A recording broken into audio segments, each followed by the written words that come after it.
Boa tarde. Boa tarde. Nós vamos conversar, ter uma entrevista agora com o Dr. Frederico Assef, que é advogado do presidente Jair Bolsonaro e advogado do senador Flávio Bolsonaro. Temos muitos assuntos, como se vê, quentes para conversar com ele, e quem vai participar dessa entrevista também é o Thales Faria, colunista do UOL. Tudo bem, Thales? Tudo bem, Chico Alves, grande. Doutor Frederico, como vai? Muito trabalho, né? Muito trabalho.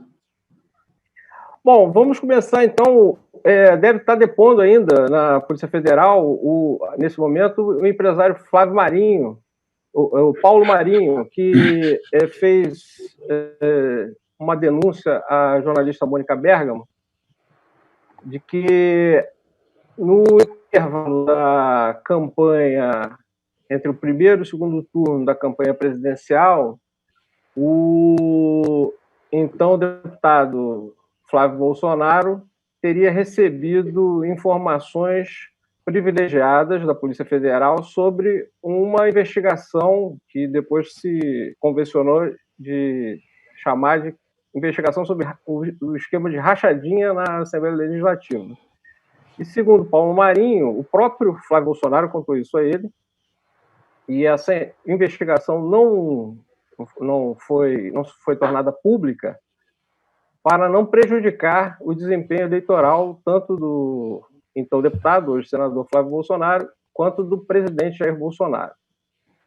Esse é o tema do depoimento que está sendo dado nesse momento pelo Paulo Marinho à Polícia Federal. O que o senhor tem a dizer de saída sobre essa denúncia ou informação do empresário, doutor?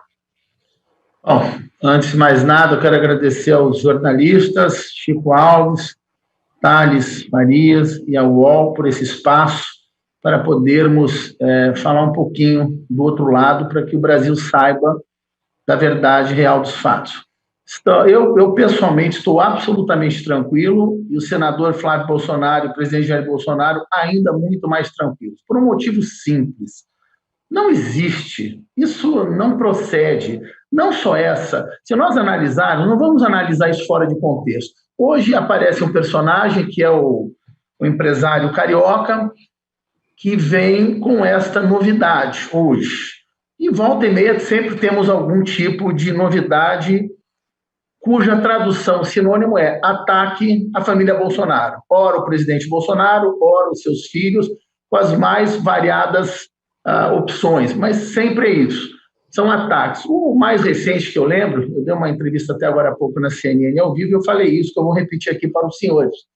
Na verdade, há pouco tempo atrás, tinha uma pessoa de grande credibilidade no Brasil, o nosso ex-ministro Sérgio Moro, por quem eu tenho o máximo respeito e já admirei muito, e ele também disse coisas parecidas, que contou uma história, que teria provas, o Brasil todo ficou apreensivo, todos com uma atenção, todos menos eu, o presidente Bolsonaro e a família, porque nós sabíamos que não era verdade. Jamais o presidente Bolsonaro teve qualquer ingerência política na Polícia Federal ou no Ministério da Justiça. Ministro, sem fugir da sua pergunta, mas só para fazer um paralelo aqui, o então ex-ministro Sérgio Moro afirmou e alardeou a todo o Brasil que teria provas e coisa e tal. E aí ele pega e vai à Superintendência da Polícia Federal em Curitiba e no seu depoimento de mais ou menos 20 páginas, além dele não trazer nenhuma prova, eu sublinhei assim, dezenas de frases que, na verdade, ele parecia ser o advogado do presidente Bolsonaro. Eu até me senti bastante inútil. Em uma entrevista que eu dei na CNN há coisa de 3 semanas atrás, eu peguei o relatório do ex-ministro Sérgio Moro, o depoimento, mostrei na televisão tudo com marcador amarelo, nas frases tais, e li. Tomei a liberdade de ler as palavras de Sérgio Moro contra o próprio Sérgio Moro, para não dizer que sou eu que estou falando. E aquelas frases simplesmente desmontaram tudo. Na verdade, aquele inquérito era para ter sido encerrado naquele mesmo dia. A autoridade policial poderia, ao ver as declarações do ex-ministro Sérgio Moro, ter encerrado aquilo. Então, ele não trouxe provas e, na verdade, o depoimento dele mostra de forma clara que o presidente Bolsonaro jamais praticou qualquer ato ou teve qualquer fala que pudesse, de longe, ser interpretada como ingerência política. Tá? Mas a pauta é outra. Vindo agora para o caso do empresário Paulo Marinho. Caso Paulo Marinho, vamos lá. Paulo Marinho, então, é um empresário que dá uma entrevista à jornalista Mônica Bergamo na Folha de São Paulo, domingo agora, onde ele narra tais fatos. Pois bem, o que eu estou tranquilo, porque eu sei que isso não aconteceu. Eu, pessoalmente, estava próximo ao Flávio e ao presidente Bolsonaro nessa época, antes, durante, depois da campanha, ali na Barra, e eu teria, com certeza, teria chegado ao meu conhecimento se houvesse qualquer coisa parecida com isso. Jamais houve qualquer alerta. Estão alardeando uma coisa que, na verdade, não existe. Eu duvido alguma prova concreta, robusta, de que um delegado da Polícia Federal, na frente da Superintendência da Polícia Federal, olha os detalhes, quer dizer, ele marca na frente da Superintendência tem vários detalhes, não é uma mera denúncia sem solta, né? Tem alguns detalhes aí que podem confirmar ou não, né? Exatamente. Aí diz que o delegado federal se encontrou, eu não me recordo agora, vocês me ajudem, mas enfim, que eles se encontraram ali na porta da superintendência, onde esse delegado federal teria supostamente passado alguma informação. Pois bem, vamos fazer uma análise fria. Eu convido alguns dos senhores a pensar, caso fosse verdade isso, um delegado fosse ter tal conduta, se ele se prestaria ao ato sem qualquer inteligência de fazer uma história dessa na frente da superintendência, onde tudo é filmado e vários colegas passam e entram por ali, e uma pessoa pública como é o senador Flávio Bolsonaro. Vocês podem requisitar essas fitas, né? Oi? A defesa pode requisitar essas fitas, né? Também, mas não vai ter necessidade, porque eu acho que essa história vai cair por terra por si só. Mas, enfim, isso são estratégias que mais adiante nós vamos falar. Mas o que eu estou dizendo é o seguinte, um delegado chama o Flávio Bolsonaro para lhe comunicar o quê? Olha, está tendo uma operação em curso e eu vou fazer um favor, viu, Flávio? Eu vou segurar isso aí para não atrapalhar a campanha. Isso é mentira. Eu trabalho com polícia desde 1992. Não existe, nem se meu primo irmão, um irmão meu fosse delegado da Polícia Federal, eles não têm essa autonomia e esse poder. Quem conhece de Polícia Federal sabe o que eu vou dizer aqui agora. É uma polícia muito competente, íntegra e correta. Não estou endeusando a todos, é óbvio que em todas as esferas, de todas as instituições públicas, sempre tem aqueles agentes públicos que cometem desvios e até mesmo crimes, tá? Não estou santificando a todos. Mas a gente sabe, na prática, como é que funciona. O clima e a atmosfera, aqui na Superintendência da Polícia Federal em São Paulo, na Lapa, ou qualquer uma, deles, policiais federais, eles, entre eles, delegados com delegados, delegados com agente e vice-versa, a grande realidade de quem tem experiência nesse meio policial, sabe que o clima sempre é de um misto de receio com desconfiança.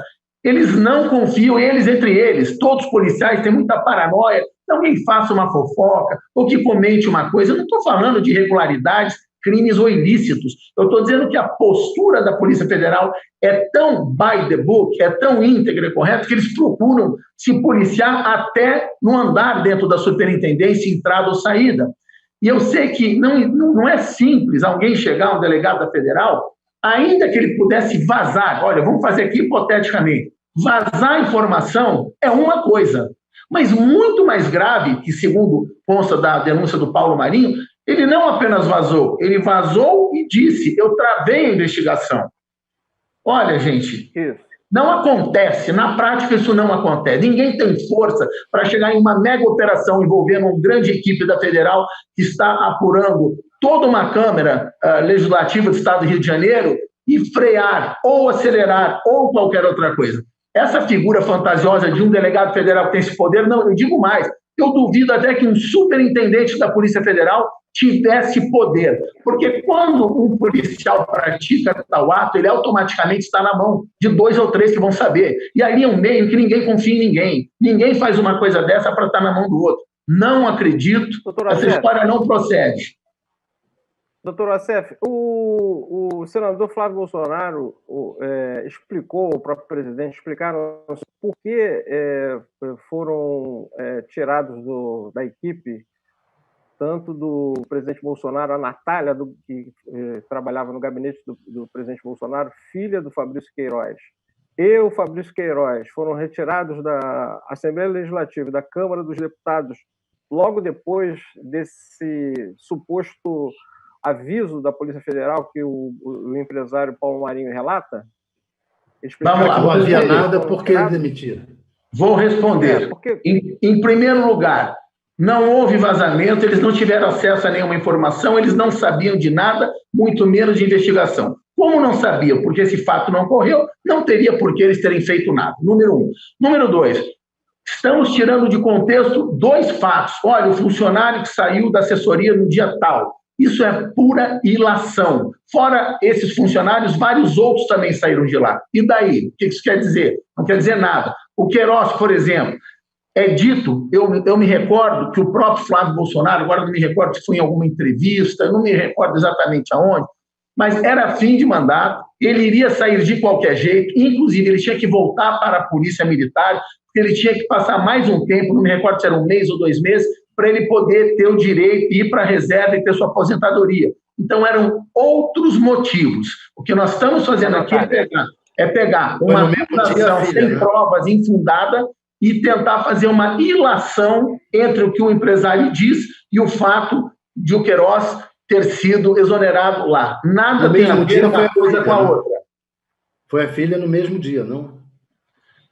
Veja bem, de novo, o gabinete do, então, deputado federal Jair Bolsonaro, várias pessoas saíram de lá, porque em ambos os casos era fim de mandato. O pai iria ser o presidente da República, o filho o senador. É absolutamente normal que as pessoas comecem a sair em fim de mandato. São várias pessoas que saíram naquela época? O que nós estamos falando aqui agora é o seguinte, que estamos tirando essas informações de que essas pessoas saíram do gabinete e fazendo uma ilação imaginária que o motivo seria pelo que está acusando o Paulo Marinho. Nós não podemos fazer isso, isso é muita responsabilidade. Eu posso citar 1000 outras coisas que aconteceram que eu posso querer atribuir a alguma outra coisa. O nome disso é ilação irresponsável. Doutor, mas aí a diferença, o ponto fundamental é que o Queiroz era o foco da investigação. Então, ele ter saído do gabinete do deputado Flávio Bolsonaro é diferente de qualquer outro. Agora, além... Posso só abrir um parênteses? Só um parênteses para rebater uma coisa que você disse, Chico Alves. Ele não era foco de investigação. Furna da onça não investigava Queiroz, nem Flávio, nem ninguém. Era algo que não se sabia nessa época. Ninguém tinha acesso a essa informação e hoje nós sabemos que era uma investigação de forma geral contra a Assembleia, não contra um alvo específico. Então, uma coisa não tem nada a ver com a outra. Mas mais importante, eu vou além. Eu vou além. O Marinho diz que se soube ali disso. E aí, depois ele foi afastado. Certo, mas eu vou além, vou dizer uma coisa. Por que não tem pé nem cabeça essa história? Porque o fato de exonerar ou tirar o funcionário do gabinete, sabe qual é o valor disso para o direito penal, para uma investigação futura ou para a mídia? Zero. Isso não ajuda e não beneficia em nada. Seria uma absoluta estupidez, para não dizer uma infantilidade, alguém acreditar que, olha, existe um crime ou um esquema aqui, então eu vou exonerar, eu mando ele embora, eu isentei de responsabilidade, nada vai acontecer. Não vale nada isso, não tem qualquer peso, nem para ajudar, nem para melhorar, nem para piorar, nada. O que existe é o seguinte, há uma investigação no Ministério Público do Rio de Janeiro, um PIC, um procedimento investigatório criminal, e lá vai se investigar fatos, para se apurar se existiu o crime e quem são os responsáveis e as circunstâncias. Portanto, se o Queiroz continuasse no gabinete, inclusive se o Queiroz continuasse até a presente data, trabalhando para o Flávio Bolsonaro, em nada iria atrapalhar, nem implicar e nem ajudar. Porque a relação pessoal, profissional ou até mesmo de amizade, ela não tem nada a ver com o ilícito penal. Ou seja, uma curiosidade, doutor. Veja bem, o distanciamento, o que o acusador diz? Olha, mandar exonerar meio que dando a entender ao público, para se blindar, para dizer que não tem nada. Mas se o Queiroz não tem essa importância nenhuma, ele podia aparecer, né? Podia Eu também acho que ele podia aparecer. A gente só não pode esquecer que ele quase morreu, que ele teve um câncer, né? As pessoas falam muito da história do Queiroz, cadê Queiroz, mas esquecem de dar os detalhes que aconteceu à época dos fatos. Tá? Essa história que eu vi recentemente, alguns sites de alguns jornalistas, que por ética eu não vou dizer o nome, dando a entender, olha, o Queiroz ia depor, mas foi orientado por um plano B, C ou D, ou advogados misteriosos a não comparecer, até porque a estratégia era outra. Isso tudo é fake news, isso não existe, é tudo mentira. Então, na verdade, o que tem de irregular, se nós formos analisar, e eu me recordo da época dos fatos, é só a gente pegar a Rede Globo de televisão, sucessivos materiais jornalísticos da época, o que estava fora da curva e atípico era o procedimento do Ministério Público do Rio de Janeiro, que queria ouvir a pessoa, mas trabalhando numa velocidade que eu, na minha vida, nunca vi. Eu me recordo, à época, as sucessivas matérias do Jornal Nacional, Ministério Público trabalhando antes do Natal, durante o Natal, depois do Natal, entre Natal e Réveillon, numa velocidade, uma ânsia anormal de querer ouvir o Queiroz. Eu nunca vi isso em nenhuma investigação criminal na minha vida. Todo o Petrolão, todas as denúncias contra o Lula, o PT, correram rápido assim. Todo o processo da Lava Jato... Não. Aí eu discordo dos meus amigos jornalistas, porque a velocidade que foi imprimida no caso Flávio Bolsonaro, eu vou falar dois fenômenos: a velocidade com que tudo se deu e se dá, e o permanente vazamento de material sigiloso por parte de autoridades públicas do Rio de Janeiro. Não vou mencionar a instituição, não vou dar nome a ninguém, mas uma coisa é fato. O que acontece no Rio de Janeiro, na maioria das vezes, em tempo real, vaza para a imprensa, mais precisamente o Grupo Globo. Isso é uma constante, é permanente. Ou seja, muitas vezes, eu que sou advogado constituído nos autos, que tenho todo o acesso, eu não sabia de uma informação e vinha saber pela imprensa. Ou seja, os jornalistas têm acesso à informação antes do próprio advogado. Então, essa era uma constante. Nós éramos bombardeados com ataques midiáticos com um lado, com uma versão, e muitas vezes não tínhamos tempo para rebater. Inclusive, a minha permanente manifestação... Quando isso ocorria na Lava Jato, vocês eram favoráveis, achavam que o Moro estava muito bem em fazer isso. Não, eu nunca, nem ninguém que eu conheço foi favorável a nada. Eu acho que precisa ser apurado. Seja lá, seja cá, não importa. Existem regras, todos são iguais no Brasil, e essas regras devem ser seguidas. É que agora mudou, agora vocês são contra o Moro. Antes eram a favor do que ele estava fazendo, agora ele virou um demônio. Né? Isso é que está estranho. Bom, adorei o que você falou, mas eu vou dizer o seguinte: eu não sou contra o Moro, ninguém aqui é contra o Moro, ao contrário. Hoje eu dei uma entrevista ao vivo na CNN de meia hora e repeti o que eu disse em outras. Tenho o máximo respeito pelo doutor Sérgio Moro e sempre o admirei. Eu digo isso. Mas, agora, por exemplo, o fato, eu não sou contra Moro e nem ninguém é contra o Moro. Os senhores devem saber que o presidente Bolsonaro manteve a segurança com o status de ministro para o seu ex-ministro Sérgio Moro. Então, existe um respeito, existe o máximo protocolo de conduta. Agora, que o ex-ministro falou algo sobre o presidente que não é verdade, não estou aqui chamando ele de mentiroso, que pode ter uma explicação, quer que eu dê uma explicação? E eu não estou chamando o ex-ministro Sérgio Moro de mentiroso, mas posso te afirmar que Jair Bolsonaro está falando a verdade? Está numa frase da primeira página do depoimento de Sérgio Moro. Ele diz assim, eu tenho decorado, que o declarante diz que o presidente não quis nomear o diretor da Polícia Federal. Que ele, ou seja, ele, o declarante Sérgio Moro, entende que isso seja uma interferência, mas sem uma causa apontada. Ou seja, ele, Sérgio Moro, diz na primeira página do seu depoimento à Polícia Federal que ele, Sérgio Moro, entende que o presidente da República querer nomear um diretor da Polícia Federal é ingerência política, só porque ele fez isso. Ora, na verdade, o nobre ministro, doutor Sérgio Moro, está equivocado, porque é uma prerrogativa exclusiva do presidente da República nomear o diretor da Polícia Federal, como é nomear membros do Supremo Tribunal Federal, o Procurador-Geral da República, entre outros cargos. Ora, o presidente Bolsonaro pratica um ato administrativo que é o seu trabalho. Ele é o presidente, ele é remunerado para fazer tal ato. Ele pratica o seu trabalho e denominam isso ilícito, irregularidade ou ingerência política? Errado. Então, olha só, pode ser que mesmo ministro... A gente vai tratar desse caso aí com detalhes. Só voltando um pouquinho à afirmação do Paulo Marinho, o senhor disse que o Fabrício Queiroz e a Natália foram retirados dos gabinetes, tanto da Câmara Federal quanto da Assembleia Legislativa, porque estava terminando os mandatos, estavam em fim de mandato. O senhor tem informação se outros funcionários dos gabinetes também foram retirados nessa época? Vamos lá.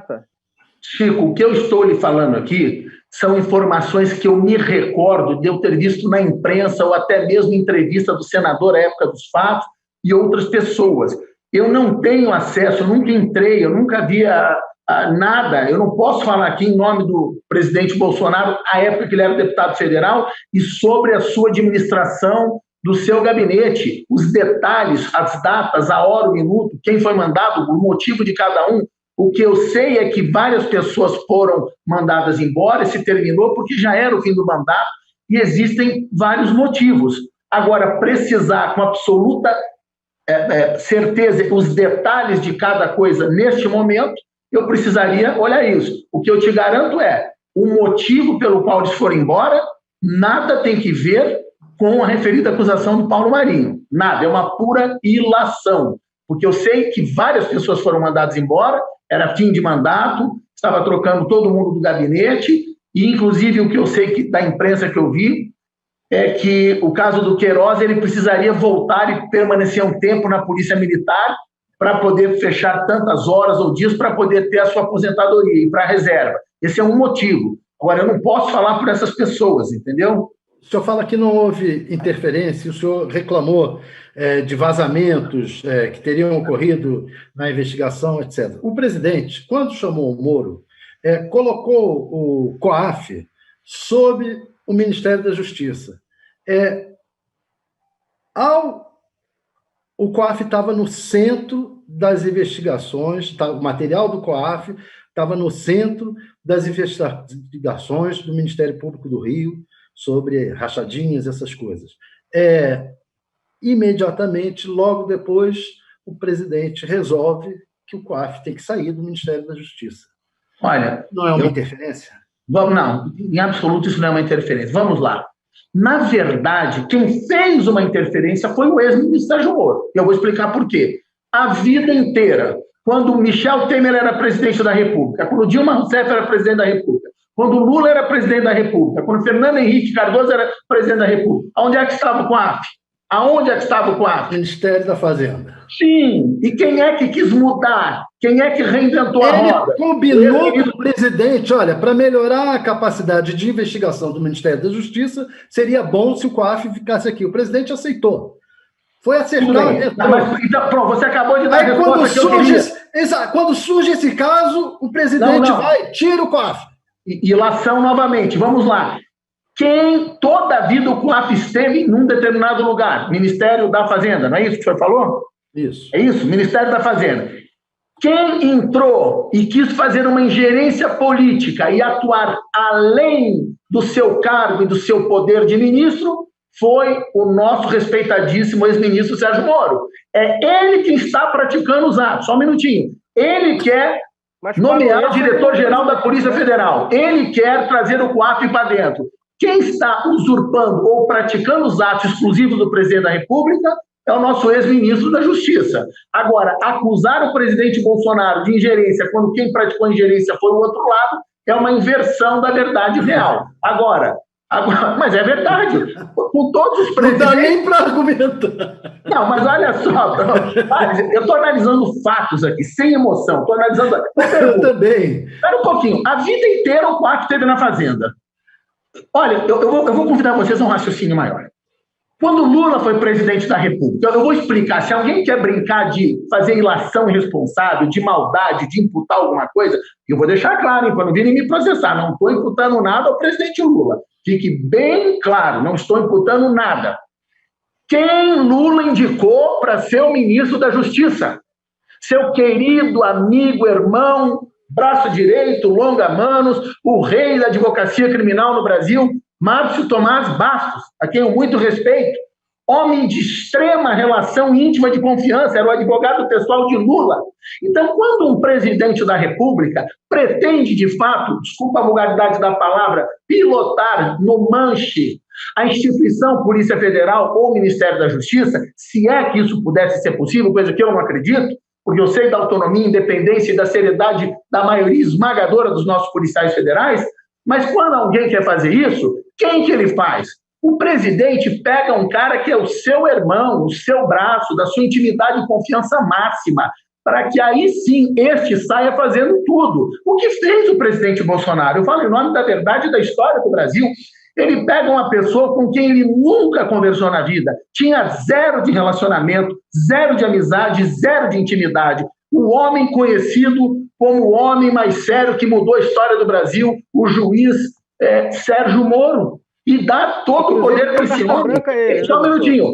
Aí esse homem chega no poder, já sai pegando o coafe de outro ministério, começa a praticar atos exclusivos do presidente da República. Espera um pouquinho. A foto do que nós estamos vendo aqui é um presidente que estava dando todo o seu poder ao ministro Sérgio Moro. Agora, porque ele quis nomear um diretor de sua confiança, transformaram isso em gerência política. Eu não estou falando aqui só porque eu sou advogado. Eu vou ler para o senhor um trecho.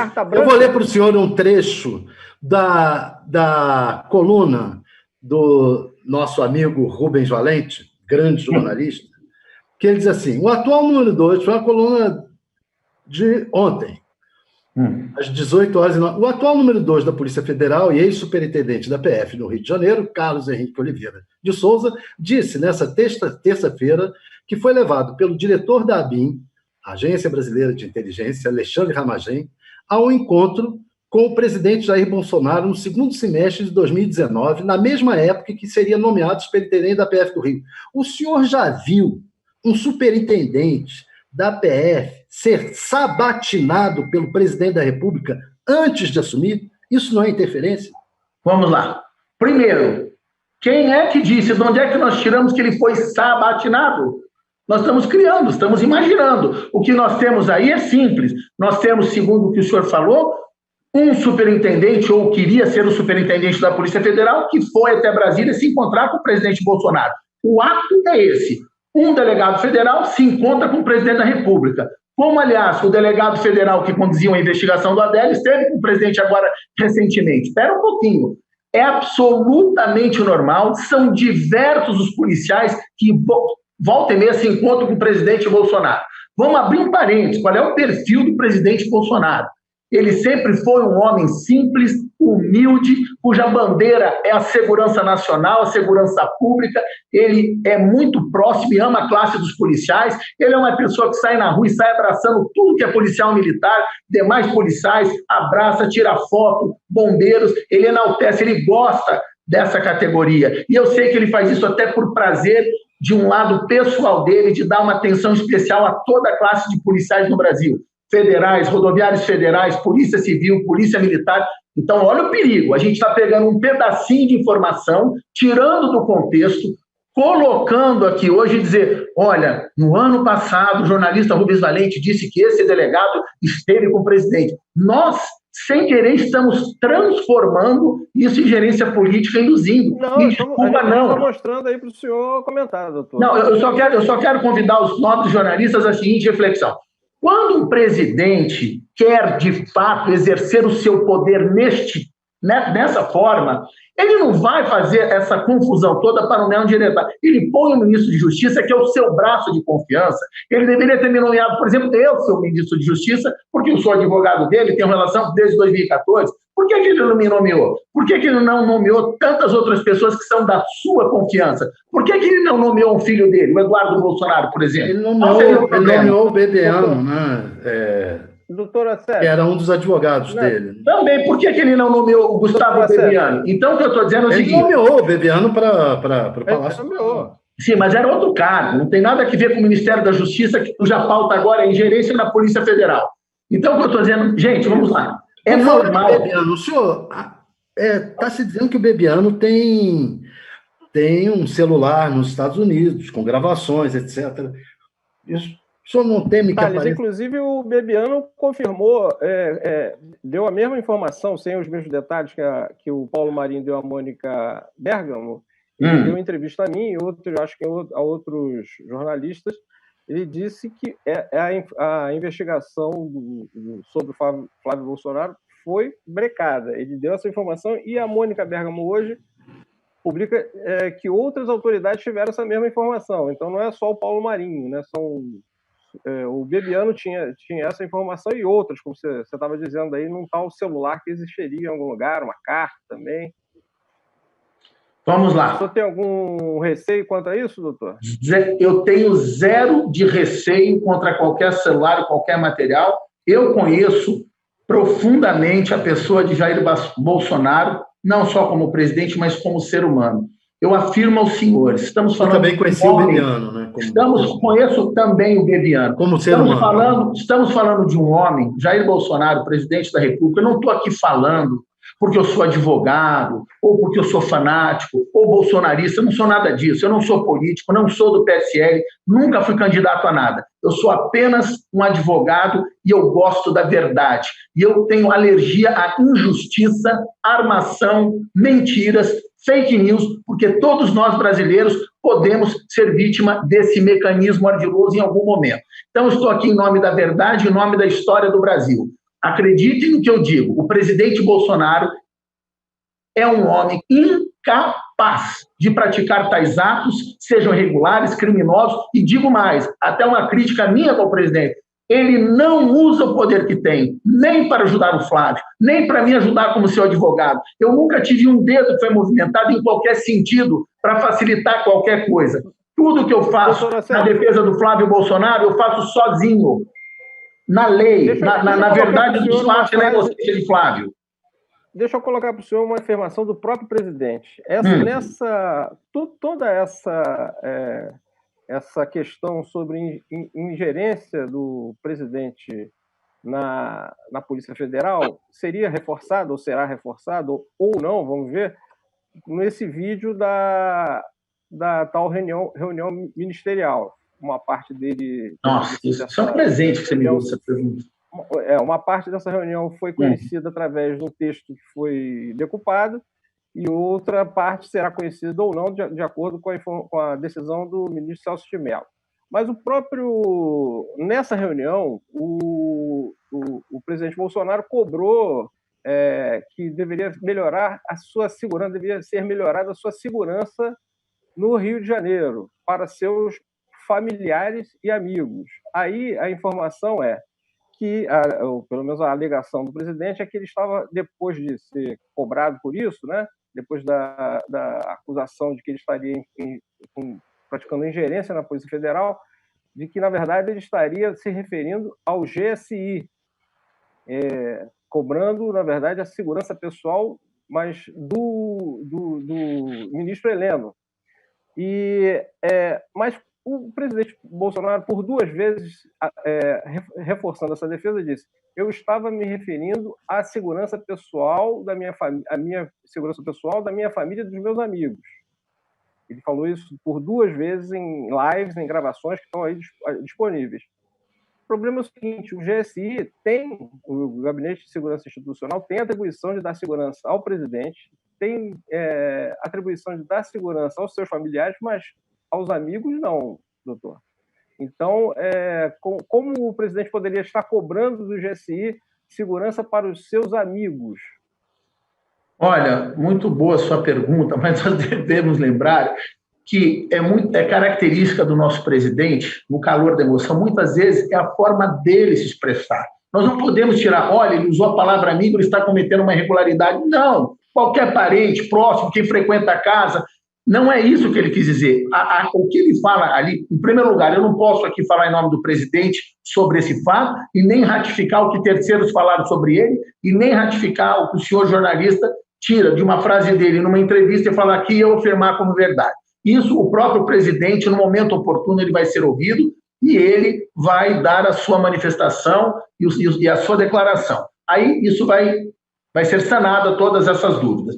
O que eu posso afirmar aos senhores é o seguinte: jamais o presidente Bolsonaro interferiu na Polícia Federal e esses atos, tentando traduzir o que o senhor disse agora, em que ele externa uma insatisfação com a pauta segurança dele, das famílias, amigos, o que ele quer dizer é ele, o entorno dele, inclusive os próprios policiais da escolta dele, que corriam risco de vida antes, durante e depois da campanha. É um homem traumatizado e com todo o direito de ser, porque foi literalmente para a morte e voltou, chegou no hospital literalmente morto, sofreu um atentado terrorista contra a sua vida, uma tentativa de assassinato. Esse homem chegou no hospital com a pressão de 3/6, sofreu muito. Eu estive no hospital várias vezes, eu vi o que esse homem sofreu, eu vi esse homem sofrer para conseguir levantar de uma cama e andar. Esse homem teve informações seguras que Adélio Bispo, assassino profissional de uma organização criminosa, monitorava e seguia seus filhos, praticou tiro e seguiu no mesmo clube de tiro que seus filhos estavam lá. Eu convido qualquer um dos senhores... Só um minutinho. Sobre aquela reunião específica. Só um minutinho. Né? Eu convido os senhores. Um homem que passou por tudo isso, e nós estamos falando de Rio de Janeiro, onde a questão da segurança pública no Rio de Janeiro é fora da curva do Brasil e até do mundo, não é? São alguns dos únicos lugares que eu me recordo em cenas de televisão que parece Rio de Janeiro são cenas de guerra, na Síria, no Afeganistão, na faixa de Gaza. Quantas vezes a gente não vê na televisão tiros traçantes de arma de grosso calibre, .50, metralhadora antiaérea? Então, nós estamos falando o seguinte... A presidência da República a ver com os amigos do presidente. Não, o que eu estou dizendo é o seguinte: ele, presidente, externa uma insatisfação sua com a pauta segurança pública, um homem que sofreu um atentado contra a sua vida, que tinha provas que seus filhos estavam sendo monitorados em um estado chamado Rio de Janeiro, que aqui eu não quero ofender nenhum carioca nem nada, mas vamos ser verdadeiros. A pauta segurança pública no Rio de Janeiro, ela é histórica a tal ponto de várias vezes o Exército Brasileiro ter que ter entrado no Rio e ouvir os fuzileiros navais em Copacabana e Ipanema de fuzil na mão. Eu sei que alguns amigos ficaram chateados quando eu narro essa amigos é que faz a diferença aí nessa sua preocupação. Eu acho que o GSI pode se preocupar com a violência do Rio de Janeiro com relação ao presidente e aos seus familiares, mas aos amigos não faz sentido. Essa foi uma expressão, isso é uma expressão tirada de contexto. Ele quis dizer aquilo às pessoas que estão à sua volta, entende? Não há nenhuma irregularidade nisso. O que nós estamos, na verdade, eu vou dizer a minha opinião como cidadão brasileiro, o que eu vejo é uma forçação de barra gigantesca por parte de todos, no sentido de querer fabricar, produzir um crime para se atribuir a Jair Bolsonaro, presidente da República. Como ele não tem nenhum esquema de corrupção. Só escuta. O ministro Heleno, por exemplo, não sabia de nenhuma insatisfação com relação ao trabalho do GSI. Ele não tinha essa informação. É uma reclamação que, se fosse essa reclamação, teria surgido ali naquele momento, naquela reunião, já que o ministro não sabia de nada, de nenhum problema. Inclusive, um dos oficiais responsáveis por esse trabalho foi promovido um pouco antes, né? Houve uma mudança um pouco antes daquela reunião. Chico Alves, olha que missão quase impossível a nossa, minha e dos senhores jornalistas, para nós que não participamos de uma reunião onde estava presente o presidente da República e pelo menos 20 ou 30 ministros de Estado, não é isso? Nós não estávamos lá, nós não vivemos, nós não vimos a íntegra dessa reunião, dessa conversa. Como é que nós vamos pensar fora de contexto um pedaço e hoje, meses e meses depois, em uma entrevista jornalística, nós traduzirmos com precisão o que exatamente quis dizer A ou B, o fulano ou ciclano? Olha como é perigoso a gente dar interpretação para informações tiradas de contexto. Isso não é prudente. Você teve mudança na segurança do presidente? Não entendi. Teve alguma mudança recente na equipe de segurança do presidente? Eu não sei, satisfeito? eu não sei lhe responder essa pergunta. Não, isso é uma questão de Estado, não diz respeito. Eu sou um advogado privado do presidente Bolsonaro e eu não poderia, ainda que soubesse, dar qualquer informação relativa a questões de Estado. O que eu quero dizer para os senhores é o seguinte: no momento oportuno, olha como é que eu penso. No momento oportuno, o STF, me parece, é o que tudo indica, pode autorizar em algum momento isso. Compete ao Poder Judiciário. Autorizando, o Brasil inteiro vai analisar a íntegra dessa reunião. Vamos analisar a manifestação do presidente da República. Somente quando todos nós tivermos todos os elementos informativos de informação dessa história, poderemos começar a querer ter uma ideia do que aconteceu. Mas eu convido os senhores a uma pergunta. Se alguém fosse praticar um ato irregular, ou pedir um favor, ou algo mais ou menos errado, os senhores fariam isso na presença de 30 testemunhas? 30 ministros de Estado para ficar na mão dos outros? Só o fato de ter sido essa conversa abertamente numa reunião oficial com vários ministros já é a prova máxima que jamais houve qualquer irregularidade. As pessoas foi uma bronca pública do ministro da Justiça e fez ele pedir demissão. Ele disse, olha, diante daquela bronca pública, eu pedi demissão. Porque olha, vamos lá. É um pouco o estilo do presidente. O presidente, ele, digamos que ele é mercurial, ou voluntarioso, ele costuma fazer essas coisas, faz em frente ao Palácio da Alvorada com jornalistas todo o tempo, dá uma bronca pública ali na frente da claque lá e tal. Vamos lá. O jeito e a personalidade do presidente da República e a forma dele atuar em nada tem a ver, ou é sinônimo de crime, irregularidade... Não, só estou explicando o que o senhor falou sobre a reunião. O jeito dele torna bastante factível a versão que o ministro teve. Olha o que eu vou dizer.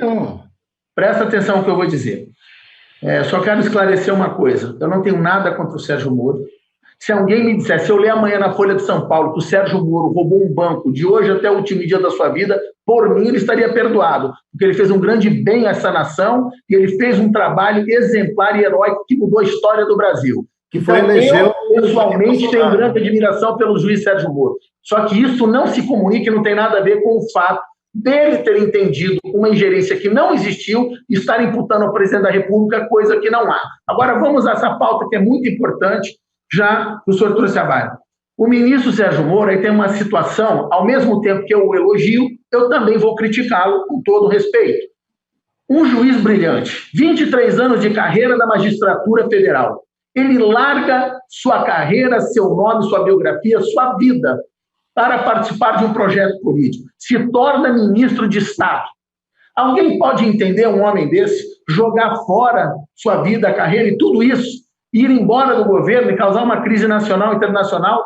Tudo isso por causa de um delegado de polícia, confrontar o poder do presidente da República, confrontar o presidente da República, fez o dólar disparar, a bolsa caiu, destruiu a imagem do Brasil lá fora, gerou pânico nos mercados. Eu pergunto, eu não estou entendendo o que o senhor está querendo dizer com isso. Já vou chegar lá. Por favor, seja objetivo. Porque vamos lá. Não, eu estou narrando história. Sugere ligações estranhas aí. Não. O ministro e o chefe da Polícia Federal. De forma alguma. Então, vou ser claro.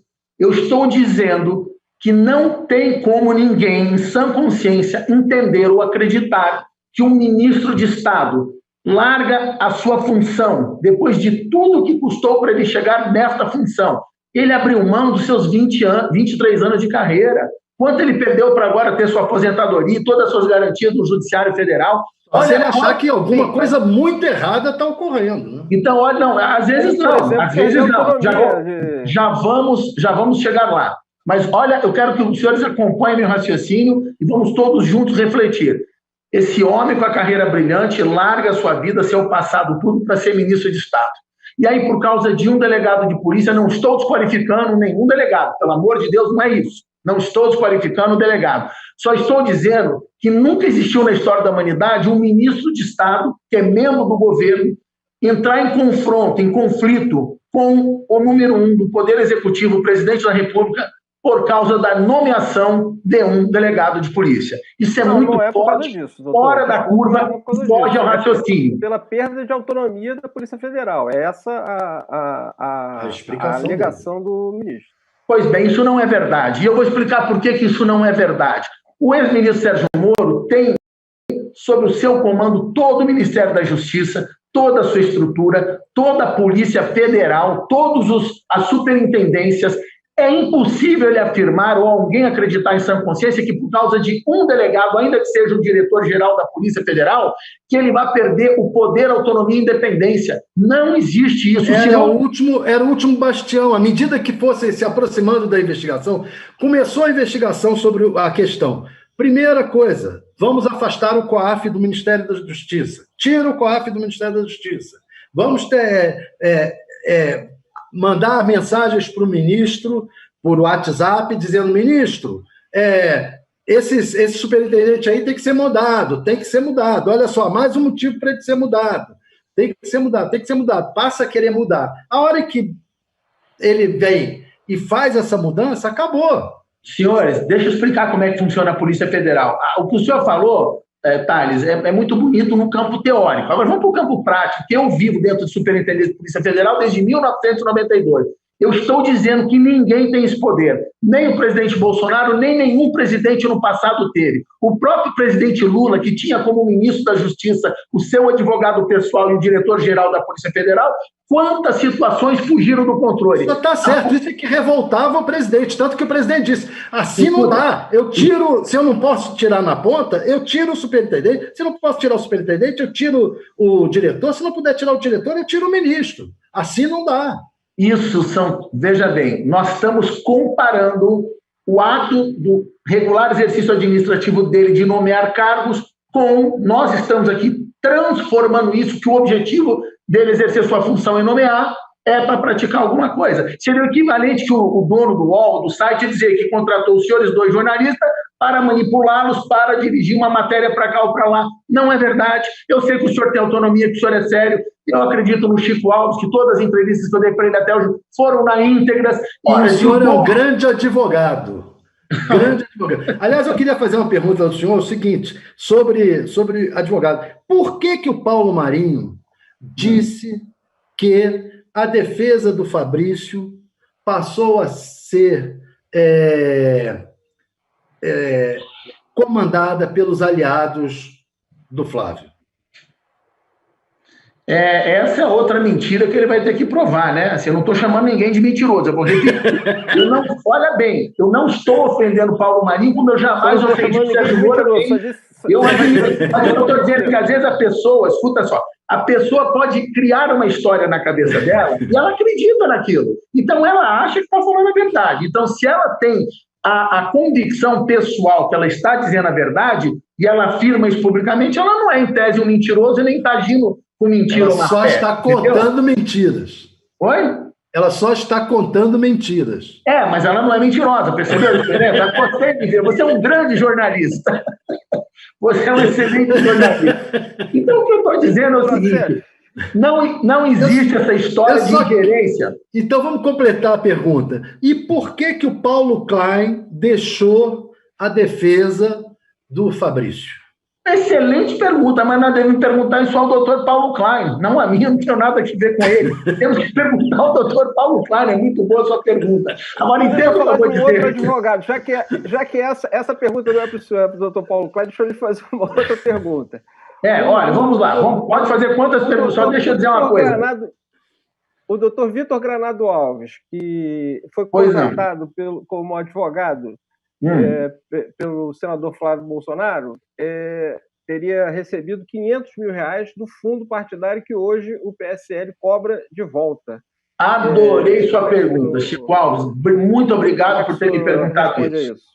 Eu estou muito feliz com a sua pergunta, porque agora eu tenho a oportunidade de rebater uma fake news que foi divulgada através de vários meios de comunicação por aí.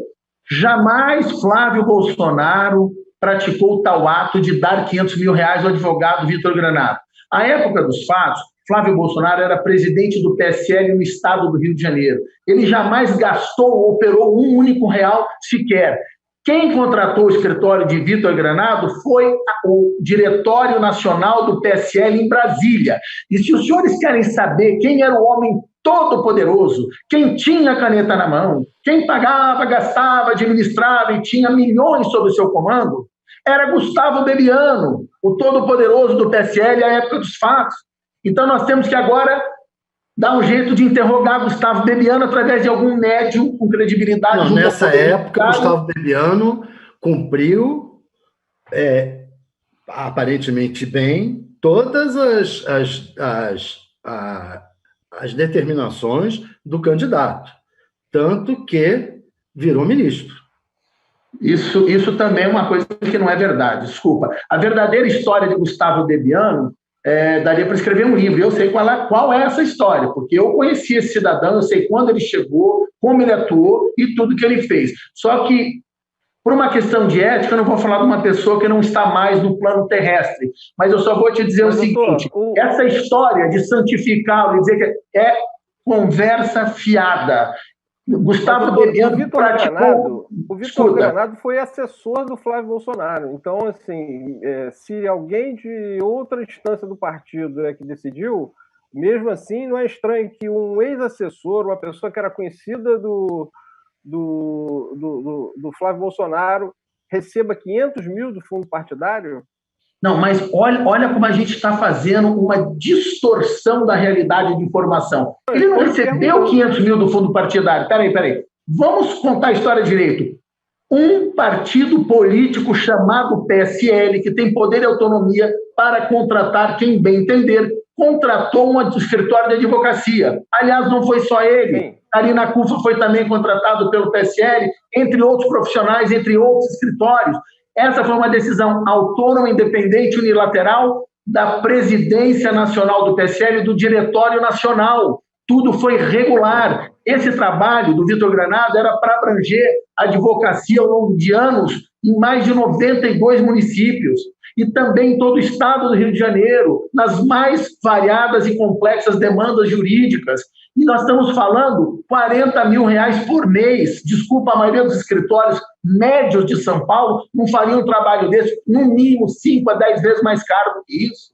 Então, assim, está se dando uma conotação criminosa de desvio de verba pública. E, além de transformar e criar essa fake news, estão imputando ao meu cliente, o senador Flávio Bolsonaro, que nada teve a ver com isso, que não participou, que não determinou. Agora, o fato de Vitor ser da confiança, ser um advogado competente como é, um homem de nome limpo, e que já advogou no passado, inclusive para Jair Bolsonaro, à época dos fatos, quando esse era deputado federal, em nada implica ou tem problema, não há incompatibilidade. Pelo contrário, um partido político vai contratar quem? Os senhores acham que o PT, o pessoal, vai contratar eu, Frederico Wassef, para advogar para o Partido dos Trabalhadores? Não vai. Eles vão contratar um advogado do escritório de mínima relação de confiança deles. E não há qualquer irregularidade nisso. Nós estamos distorcendo. Quero dizer aos senhores o seguinte, como brasileiro e não só como advogado, na falta de crimes, porque a família Bolsonaro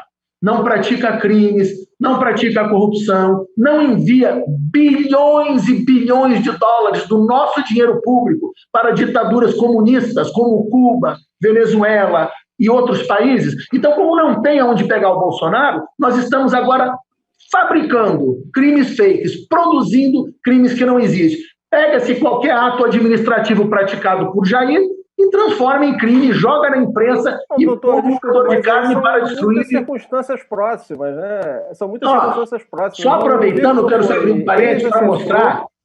Só um minutinho. E negócio de uma franquia, de uma loja de chocolate, tal como... Chico, só um minutinho. Antes de responder essa sua pergunta, que eu já vou entrar nela também, só abrindo um parênteses para emendar. Até a questão da pandemia estão culpando o presidente Bolsonaro pelas mortes dos queridos brasileiros, nossos irmãos que se foram com essa arma biológica de algum país estrangeiro que jogou isso no mundo. Então vamos lá, a culpa é dele? Deixa eu fazer uma perguntinha. O PT está no poder desde o ano de 2002 até recentemente. Eu pergunto, o que esses governos que tanto disseram amar os pobres? Só uma pergunta. Falando sobre o governo atual. Sim, já vamos falar, mas é do governo atual. Espera um pouquinho. Logo depois dessa. Mas, Chico Alves, é do governo atual que eu estou falando. Estão pondo na conta do presidente Bolsonaro a morte de brasileiros que estão morrendo, principalmente no Norte e no Nordeste, porque não existe saúde pública no Brasil. E eu pergunto, por que não foi construído? Eu vou dar um exemplo clássico. Brasília, onde eu também tenho casa e estou lá toda hora.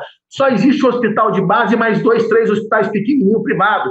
Eu pergunto, esses partidos de esquerda que dominaram e governaram o Brasil nos últimos anos, se eles tanto amam os pobres como eles propagavam da boca para fora, eu pergunto, por que, ao invés de construir o estádio Mané Garrincha, de mais de 3 bilhões de reais, por que não fizeram uma parceria... Mas o que isso tem a ver com a história? Filho libanês, que construiu hospitais no governo... Mas o que isso tem a ver com a história? Não, pera um pouquinho. Saúde. O senhor tem alguma informação de como está a saúde do Fabrício Queiroz? Eu não, na menor ideia. Não, mas ele não faz nenhum contato com a família Bolsonaro, já que ele é amigo, né? Sempre Olha, amigo da família. Zero de contato ele faz, mas é importante dizer que nenhum hospital foi construído no Brasil nos últimos anos. Mas nós, quem somos nós brasileiros? Ô Chico, só, por favor, essa frase, eu juro que eu faço tudo o que você quiser, vou responder suas perguntas. Me dói como brasileiro quando eu vejo nossos irmãos pobres e humildes nas comunidades, nos lugares mais pobres, não tem direito à saúde, não tem direito a um hospital decente. Quem não nascer bem neste país para poder pagar um Albert Einstein Morumbi, um sírio-libanês, eu tenho pena dos nossos irmãos brasileiros. E eu pergunto, por que o Brasil emprestou dinheiro, bilhões de dólares do BNDES para Cuba, ditadura comunista que mata as pessoas, Venezuela? Mas só assim vai ser eleito. Não, mas agora eu quero ocupar só um minutinho. Para tratar sobre a política de saúde do Brasil em algum outro momento, mas é que a gente está terminando. Nosso tempo o senhor é advogado, não é candidato. Nosso tempo está quase no fim. Eu queria perguntar para o Thales se ele tem mais alguma pergunta aí sobre... Só um minutinho. Eu sabia que se eu tocasse nisso, vocês iam querer interromper a entrevista. Olha só, gente. Tá bom, eu não vou mais falar de política. A gente está quase acabando mesmo. Estão acusando o meu cliente, presidente da República, Jair Bolsonaro, pelas mortes do coronavírus, quando a culpa é de quem, de vez de construir hospitais ao povo brasileiro, mandou dinheiro emprestado para países comunistas. Então a culpa não é de Jair Bolsonaro. O Maerovitch teve aqui, o Maerovitch, o juiz... Tudo bem, desculpa, vamos mudar a pauta. O juiz Maerovitch teve aqui e disse que já há provas suficientes para o impeachment do presidente. O senhor tem medo do impeachment? O senhor tem medo da CPI para apurar? Olha, eu sei que o presidente Bolsonaro jamais praticou qualquer ato que pudesse levar ao seu impeachment. O que nós estamos vendo aqui, a tradução do que o senhor falou, é um ato antidemocrático, é uma ameaça ao poder e à presidência da República. Tentaram assassinar Jair Bolsonaro, não conseguiram. Aí começaram com uma série de fraudes conspiratórias contra a sua família, agora contra a sua pessoa. Como nada está dando certo, vamos ao plano Z, vamos tentar um impeachment. Gente, eu faço um apelo ao Brasil, todos nós estamos perdendo, o dólar não para de subir, está todo mundo empobrecendo. Vamos respeitar o resultado das urnas. Mas isso é contra ou a favor da CPI? Governar. Em 2022, cada um vai se candidatar, mas deixa esse homem governar. O senhor é contra ou a favor da CPI? O senhor deixaria a CPI correr solta ou o senhor é contra? Eu não sou contra nenhuma CPI desde que existam fundamentos reais para promovê-la e não uma campanha de perseguição. Ou seja, tudo que o Bolsonaro faz transforma-se em crime. Daqui a pouco vão imputar ao presidente Bolsonaro os crimes de roubo em Copacabana e Ipanema. Tem um assalto lá, a culpa é do presidente Bolsonaro. É isso que nós estamos vivendo no Brasil. Certo, o senhor pediu diligências, no caso Adélio, que o senhor sempre volta a ele, o senhor pediu diligências para que o caso fosse esclarecido na época? Não, e eu não vou poder me manifestar sobre o caso Adélio. O que eu tenho para afirmar sobre o caso Adélio aqui é muito simples. Ele não agiu sozinho, ele não é louco, ele é um assassino profissional e havia um plano para matá-lo. Mas por que o senhor não pediu diligências?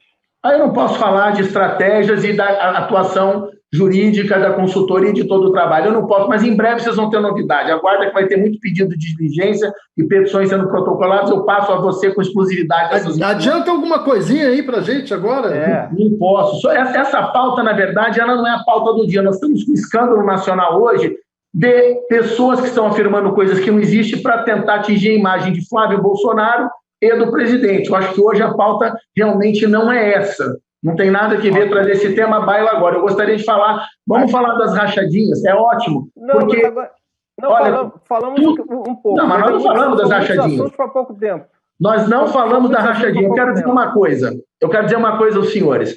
O Ministério Público do Estado do Rio de Janeiro conseguiu, sem conhecimento e autorização do Poder Judiciário, a quebra irregular e ilegal do sigilo bancário e fiscal do senador Flávio Bolsonaro. Quando eles tiveram todos os papéis em mãos, eles têm a prova que jamais Flávio Bolsonaro recebeu um único real que sequer, nem de Fabrício Queiroz e nem de nenhum outro ex-assessor. Então, eu quero fazer uma pergunta aos jornalistas. Nós temos um senador da República que a vida inteira, com o nome vai encerrar, tá, doutor? Está provado que ele não recebeu dinheiro. Está provado que Fabrício Queiroz não lhe repassou dinheiro. Fabrício Queiroz já se manifestou oficialmente no Ministério Público do Rio e disse que Flávio Bolsonaro não tinha ciência, nunca soube do que ele faz da porta para fora e que não houve qualquer repasse. Então, eu pergunto, o que há contra Flávio Bolsonaro? Nada. Vou além. Não está provado. Isso não está provado que não houve repasse de dinheiro. Há um depoimento do Fabrício Queiroz dizendo isso, que é diferente de prova, né? Não. Está provado, eu vou te dar a prova agora. Acabei de explicar. O Ministério Público do Rio, sem conhecimento e autorização de justiça, conseguiu todas as informações financeiras detalhadas de Flávio Bolsonaro, inclusive de hoje, 12 anos para trás.